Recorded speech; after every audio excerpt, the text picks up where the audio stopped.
அந்த ஆலோசனையை ஏற்று நம்முடைய ஒன்றிய கழகத்தினுடைய செயலாளர் அன்பு சகோதரர் பொன் காமராஜ் அவர்கள் ஒன்றிய கழகத்தினுடைய செயலாளராக பொறுப்பேற்றதற்கு பிறகு நடைபெறக்கூடிய முதல் ஒன்றிய கூட்டம். அதனால் நான் ஒன்றியம் முழுவதும் இருக்கக்கூடிய கழக நிர்வாகிகளை அழைத்து இதை ஒன்றிய செயல் வீரர் கூட்டத்தை போல நடத்துகிறேன் என்று அவர் சொன்னதன் அடிப்படையில் இந்த சிறப்பான கூட்டத்தை இங்கே அவர் நடத்தி கொண்டிருக்கின்றார்கள்.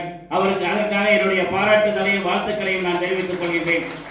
இங்கே இருக்கக்கூடிய கழக நிர்வாகிகள், கழக தொண்டர்கள், கழகத்தின் பல்வேறு பொறுப்பில் இருக்கக்கூடிய நிர்வாகிகள், உங்களுக்கு தெரியும், கடந்த மாதம் 24ஆம் தேதி நம்முடைய பொதுச் செயலாளர், வருங்கால தமிழகத்தினுடைய முதலமைச்சர் அண்ணன் எடப்பாடியார் அவர்கள் முசிறிக் நம்முடைய துறையூர் சட்டமன்ற தொகுதியின் சார்பாக நடைபெற்ற எழுச்சி பயணத்தில் அன்றைய தினம் நம்முடைய துறையூர் நகரமே திணறக்கூடிய அளவிற்கு எங்கு பார்த்தாலும் மக்கள் வெள்ளம், எங்கு பார்த்தாலும் அதிமுக தொண்டர்களுடைய காட்சிகளாகத்தான் அன்றைக்கு இருந்தன.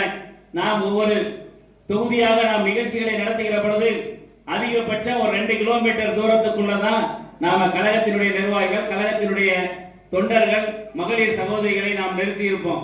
ஆனால் இந்த துறையூர் சட்டமன்ற தொகுதியை பொறுத்தவரையில துறையூர் எல்லையில இருந்து பேருந்து நிலையத்திலே பொதுச் செயலாளர் பேசி கடைவீதி முடித்து பைபாஸ் வழியா வந்து இந்த ரவுண்டானாவில இருந்து முசிறி ரோடு போகின்ற வரை கிட்டத்தட்ட 7 கிலோமீட்டர் எங்கு பார்த்தாலும் மக்கள் அதிமுக தொண்டர்களுடைய கூட்டமாக நிரம்பி வழிந்தது என்று சொன்னால் உங்கள் அத்துணை பேருடைய உழைப்பும் என்பதை இந்த நேரத்திலே நான் நினைவுகூர கடமைப்பட்டிருக்கின்றேன். அன்றைக்கு அந்த நிகழ்ச்சி தமிழ்நாட்டிலேயே ஒரு முதன்மையான ஒரு தொகுதியாக அன்றைய தினம் அந்த நிகழ்ச்சி அமைந்தது. நீங்க எல்லாம் செய்தித்தாள்களையும் நம்முடைய தொலைக்காட்சிகள்லாம் நீங்க பார்த்திருப்பீங்க. எந்த தொலைக்காட்சியில் எடுத்தாலும் 3 நாளா இந்த துறையூர் சட்டமன்ற தொகுதியினுடைய எழுச்சி பயணம் தான் தொடர்ந்து வந்து கொண்டே இருந்தது. அதற்கு காரணம் உங்கள் அத்துணை பேருடைய உழைப்பு. அன்றைய தினம் கூட நம்முடைய பொதுச் செயலாளர் அண்ணன் வருங்கால தமிழகத்தினுடைய முதலமைச்சர் அண்ணன் எடப்பாடியார் அவர்கள் அந்த பேருந்திலே குறிப்பிடுகிற பொழுது எங்களிடத்தில் அந்த அங்கே நம்முடைய முன்னணி தலைவர்கள் எல்லாம் இருந்த நேரத்தில் அங்கே குறிப்பிடுகிற பொழுது இந்த துறையூர் சட்டமன்ற தொகுதியை பற்றி அவர் பேசுகிற பொழுது நாம் ஒவ்வொரு தொகுதிக்கும் இந்த குறிப்பிட்ட எண்ணிக்கையிலே நாம் கழக தொண்டர்களை சேர்க்க வேண்டும் என்கின்ற இலக்கு வைத்திருப்போம்.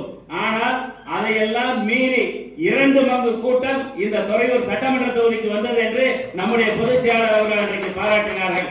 அந்த அளவிற்கு மிக சிறப்பாக அந்த எழுச்சி பயணத்திலே நீங்கள் கலந்து கொண்டது மட்டுமல்ல, அதற்காக அல்லும் பகலும் பாடுபட்ட கிளை கழகத்தினுடைய செயலாளர்களுக்கும், கிளை கழகத்தினுடைய நிர்வாகிகளுக்கும், மகளிர் சகோதரிகளுக்கும் மாவட்ட கழகத்தின் சார்பாக மீண்டும் ஒருமுறை என்னுடைய நெஞ்சார்ந்த நன்றியை நான் தெரிவித்துக் கொள்கிறேன்.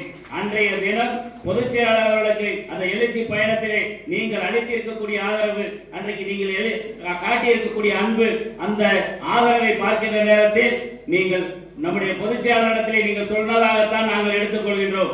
வரக்கூடிய 2026 சட்டமன்ற தேர்தலில் இந்த துறையூர் சட்டமன்ற தொகுதியை பொறுத்தவரையிலே 60,000 வாக்களுக்கும் கூடுதலாக வெற்றி பெற்று உங்களுடைய பொற்கரங்களிலே நாங்கள் சமர்ப்பிப்போம் என்கின்ற அளவிற்கு உங்களுடைய எழுச்சி அன்றைக்கு இருந்தது என்பதை இந்த நேரத்திலே நான் நினைவுகூர கடமைப்பட்டிருக்கின்றேன். நம்முடைய தமிழ்நாடு முழுவதும் இன்றைக்கு எழுச்சி அலை.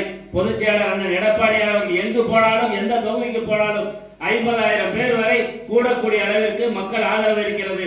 இன்னும் சொல்ல போனால் தமிழ்நாட்டினுடைய அரசியல் களத்தை பார்க்கின்ற நேரத்தில் வரக்கூடிய 2026 சட்டமன்ற தேர்தலில் 210 தொகுதிகளுக்கு கூடுதலாக பெற்று அனைத்து இந்திய அண்ணா திராவிட முன்னேற்ற கழகம் தனி பெரும்பான்மையான ஆட்சி அமைக்கும் என்பதை இந்த நேரத்திலே நான் சுட்டிக்காட்ட ஆசைப்படுகின்றேன். பேப்பரா இருந்தாலும் சரி, டிவியா இருந்தாலும் சரி, விவாதங்களா இருந்தாலும் சரி, என்ன வேணாலும் எழுதட்டும், கூட்டணி அமைச்சரவை, கூட்டணி ஆட்சி என்று என்ன வேணாலும் யார் எழுதினாலும் கூட அண்ணன் எடப்பாடியாருடைய தலைமையில் தனி பெரும்பான்மை அதிமுக ஆட்சி அமைக்கும் என்பதுதான் இன்றைக்கு தமிழ்நாட்டினுடைய மக்களுடைய ஏகோபித்த ஆதரவாக இருக்கிறது என்பதை இந்த நேரத்திலே நான் சுட்டிக்காட்ட ஆசைப்படுகிறேன். இன்னைக்கு தமிழ்நாட்டினுடைய ஒட்டுமொத்த ஆதரவும் அண்ணன் எடப்பாடியாருக்கு இருக்கிறது. இன்னைக்கு எங்க பார்த்தாலும் சரி, அனைத்து தரப்பு மக்களும் என்ன பேசிக்கிறாங்க, இந்த விடியா திமுக அரசுடைய முதலமைச்சர் மு.க.ஸ்டாலினுடைய ஆட்சிக்கு அண்ணன் எடப்பாடியாருடைய ஆட்சி 1000 மடங்கு பரவாயில்ல எல்லாரும் பேசிட்டு இருக்காங்க. அப்போ வரக்கூடிய இந்த தேர்தலில் அண்ணன் எடப்பாடியார் முதலமைச்சராக வருவது உறுதி செய்யப்பட்டு விட்டது என்பதை இந்த நேரத்தில் நாம் எண்ணி பார்க்க வேண்டும். இந்த கள நிலவரம் நமக்கு மிக சிறப்பாக இருந்தாலும் கூட நம்மளுடைய பணியை இன்னும் சிறப்பாக இன்னும் 2 மடங்கு உழைப்பை நாம் கொடுக்க வேண்டும் என்பதற்காகத்தான் இந்த ஆலோசனை கூட்டம். இந்த 4.5 ஆண்டு காலமாக இங்கே இருக்கக்கூடிய நம்முடைய ஒன்றியத்தில் பொறுப்பில் இருக்கக்கூடியவர்களாக இருந்தாலும் சரி, மாவட்ட பொறுப்பில் இருக்கக்கூடியவர்களாக இருந்தாலும் சரி, கிளைக்கழகத்தினுடைய செயலாளர்கள், மகளிர் சகோதரிகள் எல்லாம் இந்த 4.5 ஆண்டு காலம் எதிர்கட்சியில மிகச்சிற கடுமையாக நீங்கள் எல்லாம் உழைத்திருக்கிறீர்கள். ஒரு ஆளுங்கட்சியிலே அரசியல் பண்ணுவது என்பது எளிது. ஆனால் எதிர்கட்சியிலே இந்த 4.5 ஆண்டு காலம் எந்த நிகழ்ச்சியையும் தொய்வும் இல்லாமல் நீங்கள் நடத்தி காட்டியது இங்கே இருக்கக்கூடிய கிளைக்கழகத்தினுடைய செயலாளர்கள் என்பதை நான் இங்கே நினைவு கூற கடமைப்பட்டிருக்கின்றேன். இந்த அளவிற்கு உழைத்திருக்கக்கூடிய நாம் இன்னும் நம்முடைய உழைப்பை 2 மடங்காக ஆக்க வேண்டும் என்பதற்காகத்தான் இந்த ஆலோசனை கூட்டம்.